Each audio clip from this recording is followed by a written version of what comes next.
All right. Hello, everyone. I'm Dr. Caroline Fife, and this meeting has been really particularly meaningful to me because I was the incoming president of the UHMS in 1998 when asthma and UHMS last met together. I was 12. I just want to make a note of that. And I have the honor of introducing our next speaker, John Clark. An important detail that was left off of his bio is that he was one of my father's students at Texas A&M University in something like 74. Yeah. He went on to a 26-year career in the Navy where he was a Navy aviator, flight surgeon, and a Special Forces military freefall parachutist. And he met his wife, Laurel, in Navy dive school. I doubt that there are many couples who meet that way. And after flying combat medical evacuations in Desert Storm with the U.S. Marine Corps, he left a great assignment at the Naval Aerospace Medical Institute to move to Houston when Laurel was selected as an astronaut. And John was Space Shuttle crew surgeon at the time of the Columbia disaster when Laurel perished along with the rest of the crew.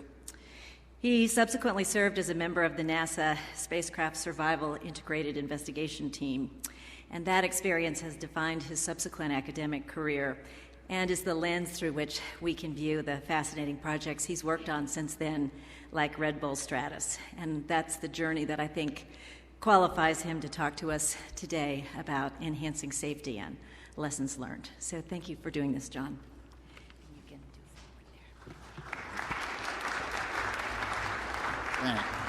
do it. Thanks a lot, Carolyn. It really is an honor to be here, especially because I always think how important the mentors in our lives were and that we stand on their shoulders. And I think Bill would be smiling down from heaven and saying, you go. So originally my talk was going to be a hardware, real, technical talk on spacecraft lessons and where we had things that we could have learned from that might have made a difference. But in talking to Carolyn just beforehand, she said, it might not be a bad idea to kind of bring more in the human element into things. And so literally I changed the talk that I had actually only started working on a couple hours ago anyway. This is my fourth talk in 4 days. And so I'm going to kind of wing this, so bear with me. And I actually spent probably more time trying to make the Earth and the sea come together for this title slide than I did on the talk itself. So the talk is, instead of going into safety enhancements from lessons learned, it's enhancing resilience through expeditionary behavioral lessons learned from spaceflight. And we have some folks here that have been involved in the space program and how some of this may be redundant for them. I have no financial conflicts of interest, and I'm speaking for myself for over 7 decades. This is a plaque in my office, and it is a quote that I really enjoy. It's the only thing we learn from history is that we learn nothing from history. And perhaps one day we'll break that.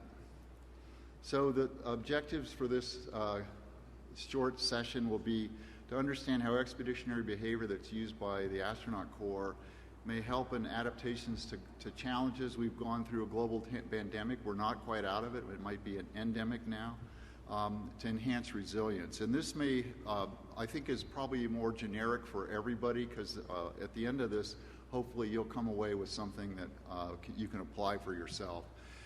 I'm a very curious person, and one of the things I always wondered about was why is our species have two sapiens after it?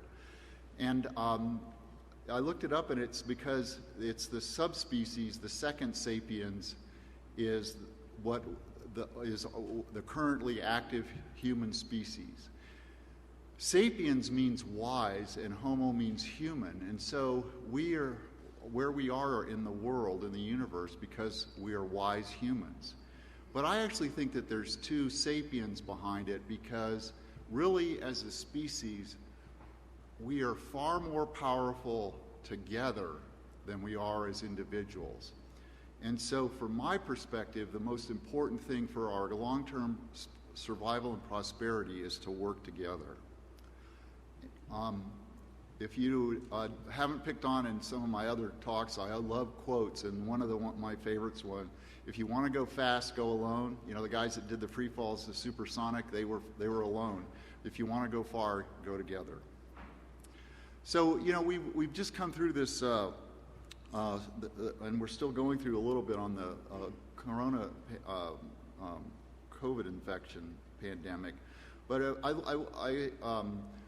a while back, during the actual pandemic, I was asked to talk on some ways to enhance resilience. So I pulled this slide, which was basically, you know, a century ago, in the aftermath of a global war, World War I, and in the same interim, a substantial global depression financially, there was a Spanish flu outbreak. Different kind of virus, but at the time, nobody even knew what viruses were. It was going through waves across the entire, you know, globe. They actually thought maybe it was spread by people to people and maybe respiratory. So their solution was, you know, don't spit, wear a mask. It's kind of similar things to what we're doing now. There was no medical treatment. It was just purely supportive care if you came down with it. And it spread everywhere. It even got into the high, you know, Inuit and Eskimo populations in the Arctic. Again, another quote I love is, start where you are, use what you have, do what you can. And that applies no matter what the situation or challenge that you face. So the thing I wanted to talk about today was something that the NASA's astronaut corps had started in the prelude from the short shuttle flights to the longer expeditionary missions, and certainly highly necessary for deep space exploration class missions that will literally be years in length. So as they were preparing to do the first phase of their long duration journey was the Mir program, there were a lot of hiccups in that. I mean, a lot of lessons learned from it, a lot of challenges. And now they're gearing up for a space station. So in the early 2000 timeframe, NASA went through a very elaborate process to start gathering lessons learned, including historical lessons learned, and then came up with this idea that they were going to enhance expeditionary behavior. So the first stage of it was to look at polar expeditions, and there's an unbelievable wealth of great references on polar expeditions. Jack Stuster is a psychologist out in California, has done a number of analyses of polar expeditions and actually has a journal research protocol that he uses for space station.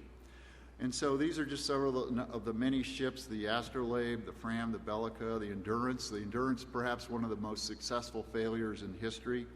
All the folks survived despite the travails. Quick take home from that was the behavioral lessons from polar expeditions, that our response as humans in confinement and isolation are very predictable. And if you can anticipate by knowing that, you can prepare for them. The key thing is that you've got to have really good planning. Mike Earnhardt the other day in our ORCA project meeting said, success is determined before you ever step out the door, step out of the airlock. It's the planning that really is crucial. Even though, as the plans go, they never survive the first encounter, they're a place to start.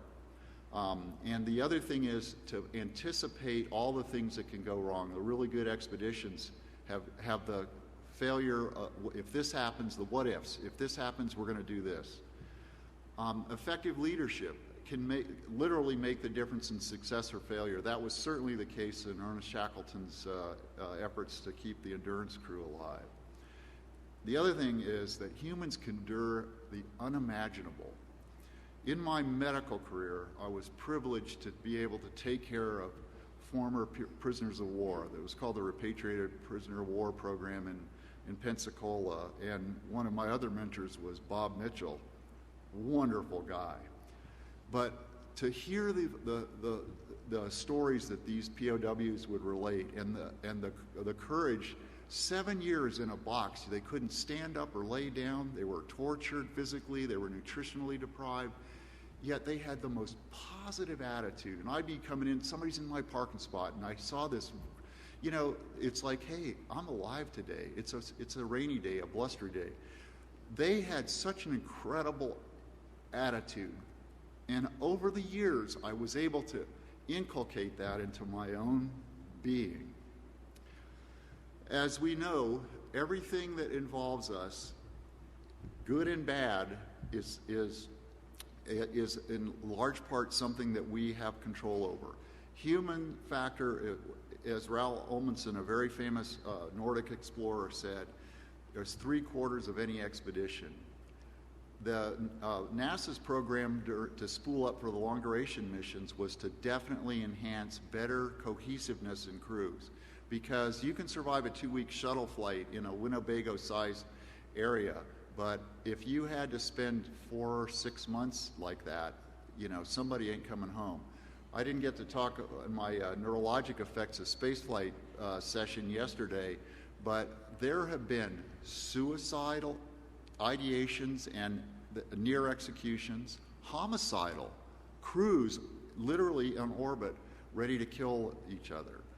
Valentin Ledbev described that on Mir. He said, and there was, you know, well documented, if you don't bring this corpse home, if we don't come home soon, you know, I'm coming back with a corpse. So the next phase of it, after the lessons learned from the polar expeditions, was to go through a more formal indoctrination of the astronaut corps, and they used National Outdoor Leadership School, which is based in Lander, Wyoming. And I've had the privilege of going through several of their courses, both in the wilderness medicine side and the expedition side, expeditionary leadership stuff. And it's a really great program. The Naval Academy now sends everybody through that. A number of other organizations do. NASA first started it in 2001, and I got kind of introduced to it, you know, because my wife was one of the first crews picked to go through that.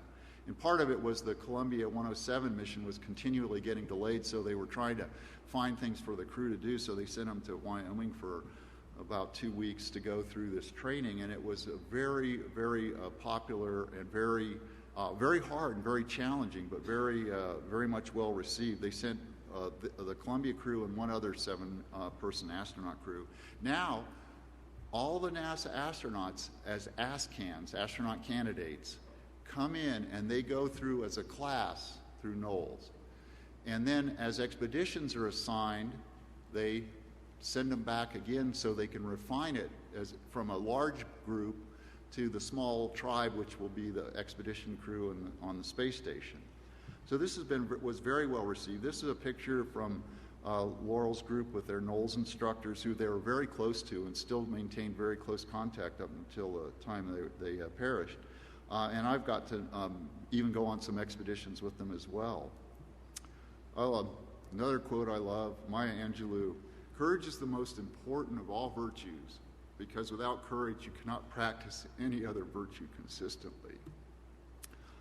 Some of the things that we can take home from these expeditionary behavior aspects are to try to understand what are really effective personality traits. We all have a different personality trait, and we have the ability to consciously decide, maybe I ought to switch and try something else. Joe DeVray made a big case about how I was a flaming asshole as a resident, and honestly, you know, it's like an alien took over me and made me a different person, because I'm not that person any longer.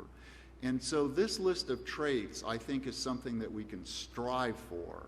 Many of them we already know about if you're into mindfulness and wellness and stuff like that. How to be a better person, you know, how to be a better spouse, how to be a better colleague, parent, whatever.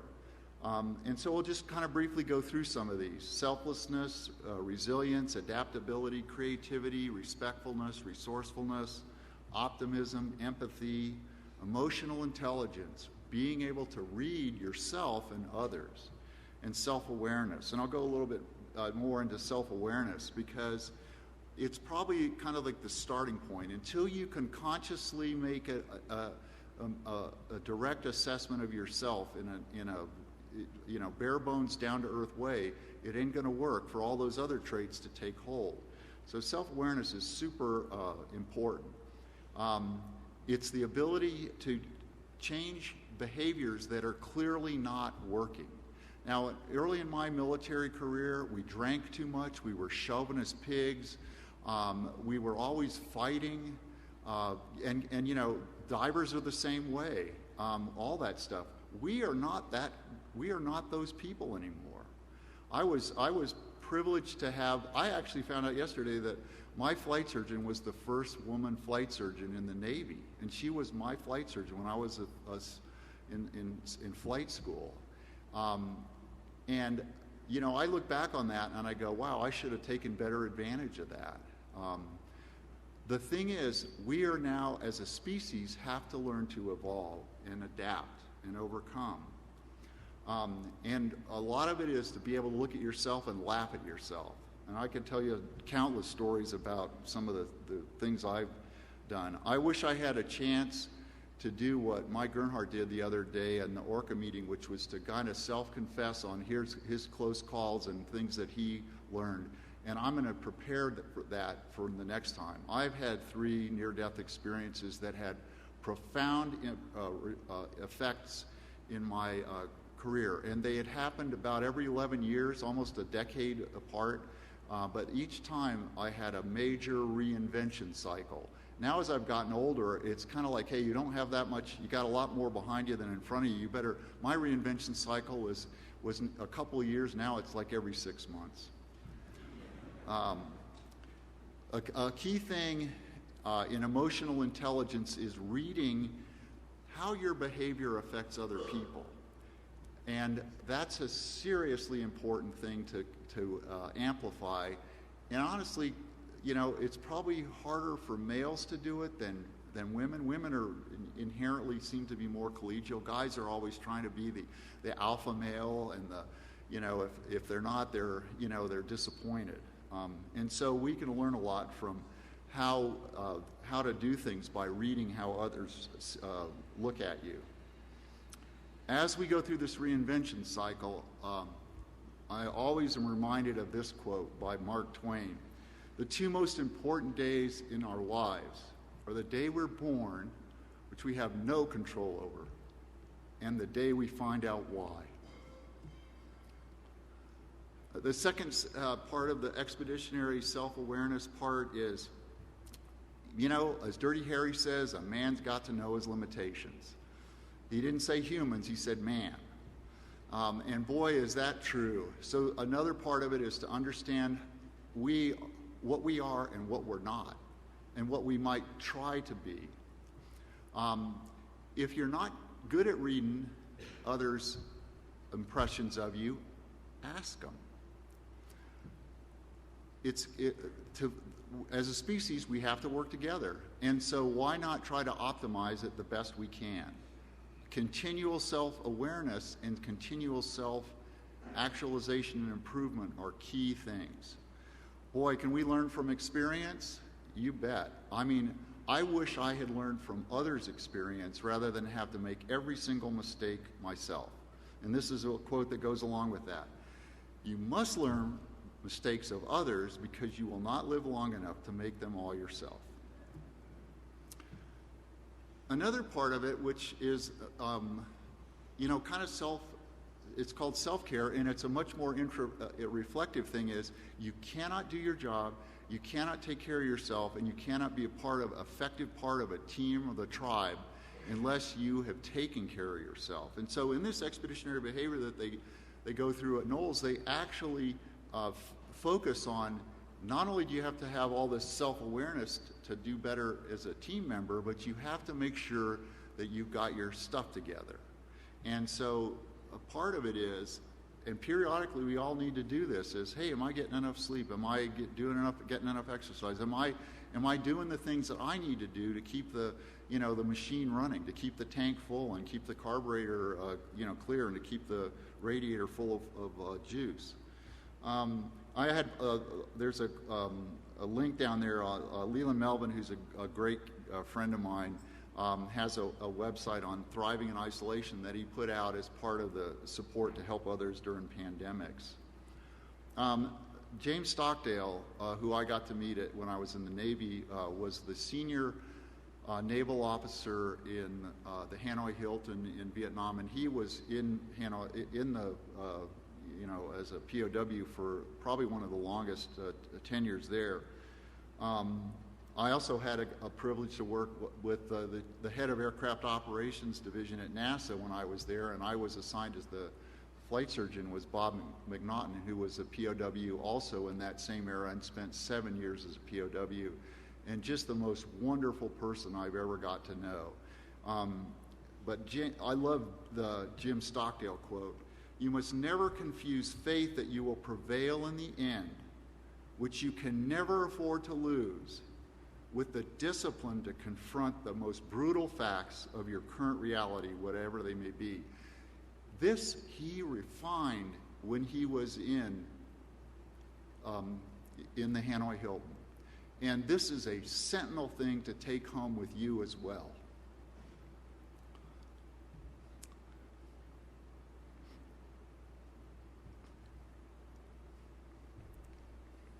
Sorry, this is kind of hard. This was Doug Hamilton and I. Doug's at this meeting, and I bumped into him, and we've been chatting about how we can age better. This was us in mission control during the Columbia mission.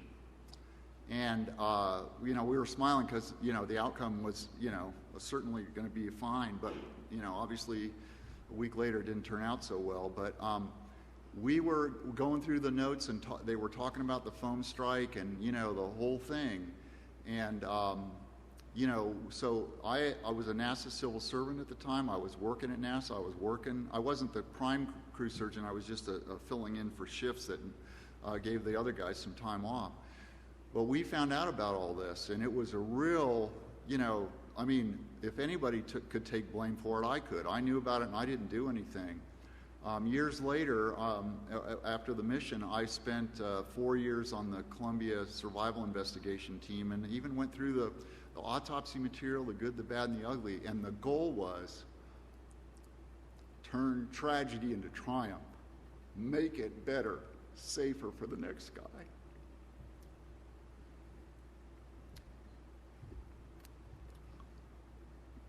I'm sorry, it's kind of emotional.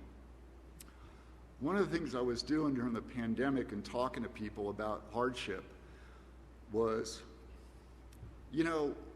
how bad was it really? We had food, we had water, we had internet, we had connectivity. It wasn't as bad as it could have been. And what I kind of came out of it was that the most important thing to remember is not that the virus is infectious, but hope is even more infectious. This is a very important slide.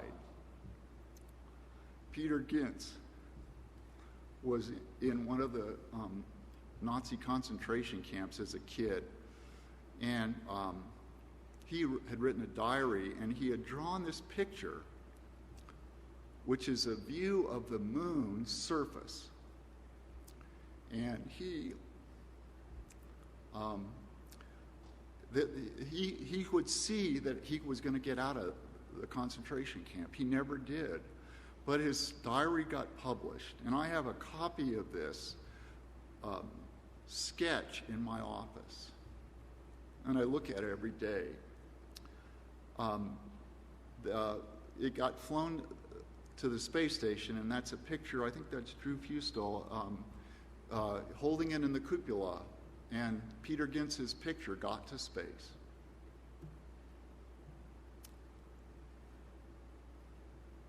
Another one of my heroes is Archie Cochran, another POW from World War II.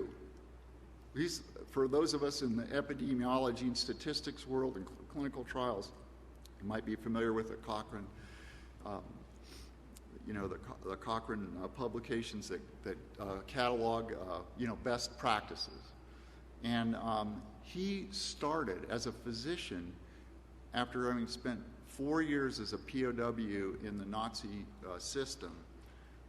and also as the camp medical officer, where he had almost no resources whatsoever and how to do things.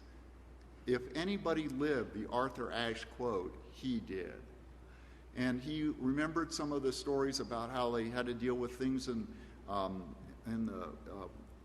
dealing with scurvy and things like that. And what he did was he tried to do the best he could with what he had in the here and now. And he wrote his book, One Man's Medicine. When I was doing this talk in the aggressive phase of the pandemic, one of the things I'd mentioned was, well, what's the bright side? And the fact is that we had a lot cleaner air when people weren't driving and they were staying at home. And this is a picture of the nitrogen dioxide levels over France. I was given this talk to the International Space University remotely, and so I pulled one from the area that would be germane to them. Of course, it must really suck living in Strasbourg, but anyway, pollution went down. Even in a really crappy situation, there's always a bright side, and you have to find it. Another one of my favorite quotes is Helen Keller. Now imagine a woman that can't see or hear.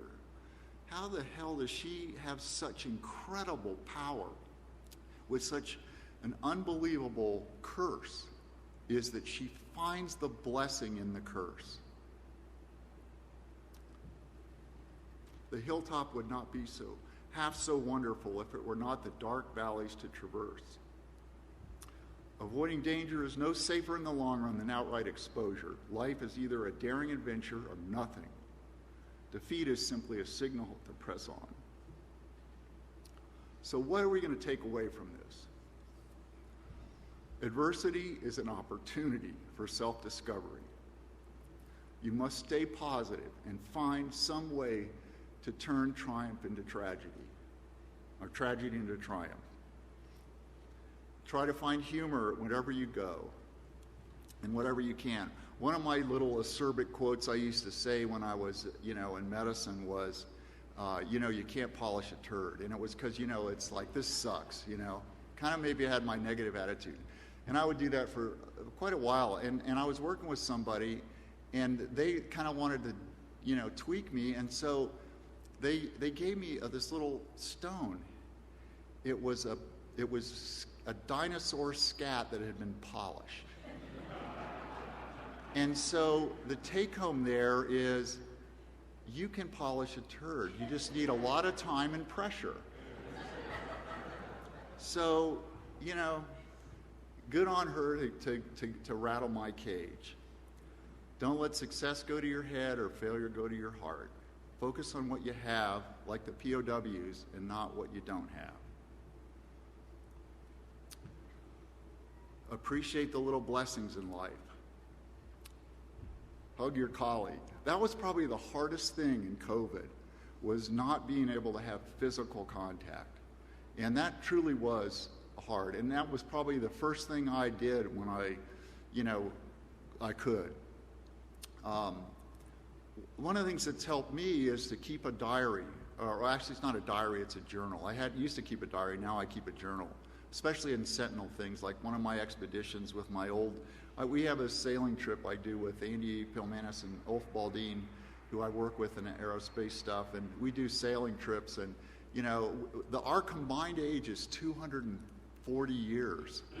And I'm the young guy at 69, and I'm like scared to death if something goes wrong because, it's cranking up sails or doing this, that, and the other thing. The other thing, as you probably have ascertained, is that I compile inspirational quotes. Some of them are my self-generated ones, and most of them are from people who really know what they're doing. As we had kind of mentioned in the earlier talk, it's mentorship, and be a mentor and have a mentor. And by the way, as a mentor or a mentee, it was always both ways. And I honestly I get far more out of mentoring than I do in other words, I get more out of it than I give. And it's not by choice, it just happens to be that I derive an immense amount of emotional resilience by mentoring. So we find inspiration and we pass it on and never give up. Be the change you wish to see in the world. Thank you.